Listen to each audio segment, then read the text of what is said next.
In the vast frozen expanse of the high north lies Greenland, the world's largest island and an autonomous territory within the Kingdom of Denmark. In January 2026, this remote land became the focal point of renewed geopolitical tension when the United Kingdom dispatched a single military officer to participate in multinational planning activities. This modest contribution, part of Denmark's Operation Arctic Endurance, reflected broader shifts in Arctic security amid rising great power competition. Greenland's strategic importance has deep historical roots. During the Cold War, the United States established Pituffik Space Base, formerly Thule Air Base, in 1951 to monitor Soviet missile launches and support space operations. The island controls critical approaches to the North Atlantic, and with accelerating climate change, emerging Arctic shipping routes that could shorten transcontinental voyages. Beneath its ice lie vast reserves of rare earth minerals, oil, and gas, resources increasingly vital in the 21st century. Russia has expanded its Arctic military infrastructure since the 2000s, reopening Soviet-era bases and conducting regular patrols. China has pursued economic partnerships for mining and infrastructure. In late 2025 and early 2026, U.S. President Donald Trump publicly reiterated that Greenland was essential for American national security. He revived earlier proposals to acquire the territory, refusing to exclude economic or other pressures. Denmark rejected these assertions, affirming Greenland's sovereignty and emphasizing NATO's collective defense framework.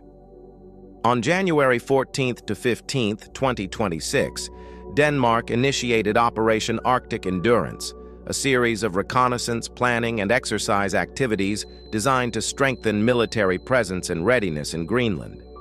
The operation, expected to continue through 2026 and potentially beyond, included reinforcements to the existing Joint Arctic Command. Denmark deployed approximately 200 additional soldiers in mid-January, with further commitments of ships, aircraft, and personnel promised. Major General Peter Harling Boysen, Chief of the Royal Danish Army, arrived to oversee elements of the buildup and declared readiness to defend Danish territory.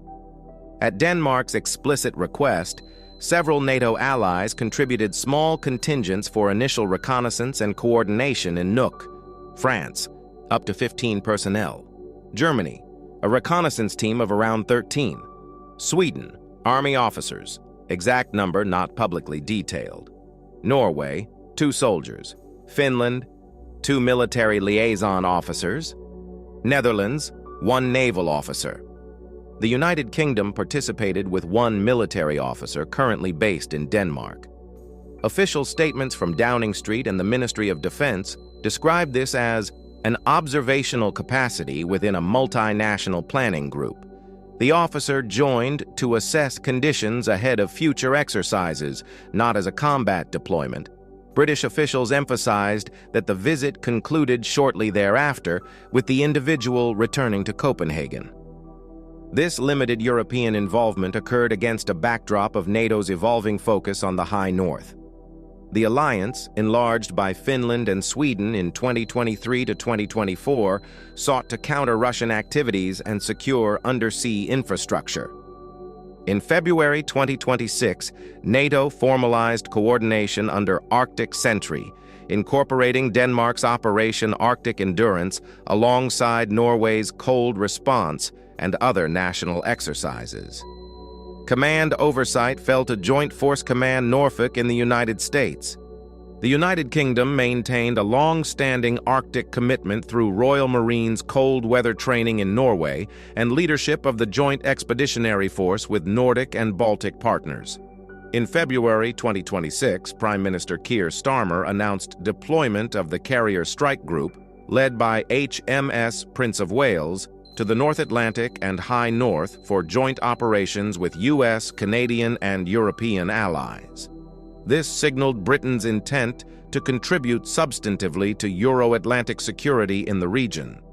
The January 2026 activities highlighted alliance dynamics under strain. While symbolic in scale, They affirmed Denmark's sovereignty and NATO solidarity without direct confrontation. British parliamentary statements clarified the officers' role as preparatory, not escalatory. Tensions eased somewhat by late January and February, with diplomatic channels remaining open.